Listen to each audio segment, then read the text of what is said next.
Alors, pour la partie suivante, notre mur peut-il résister à une force en façade sans s'ouvrir?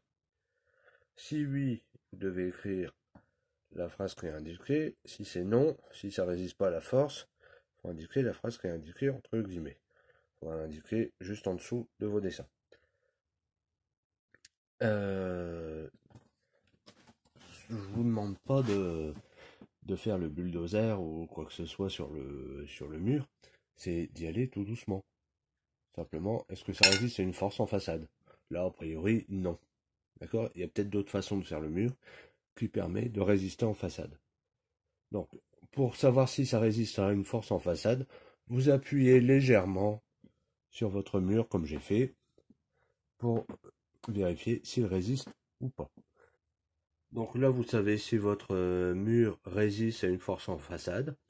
S'il résiste, vous écrivez cette disposition des parpaings permet de résister à une force en façade juste en dessous du texte.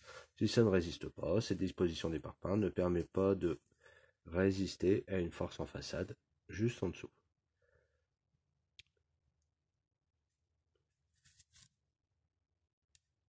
Si le mur a résisté, c'est qu'on a trouvé la bonne solution.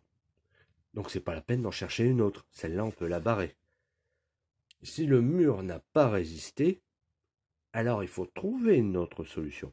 Donc à vous de faire une autre solution, de faire le dessin, de faire la manipulation et d'écrire votre conclusion ici.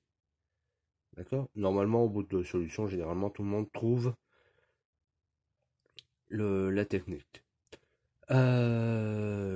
Si vous avez trouvé une première solution et que vous êtes bloqué sur la deuxième, vous ne savez pas comment faire, parfois, juste en regardant par la fenêtre, on voit une maison en briques ou on voit un mur en parpaing.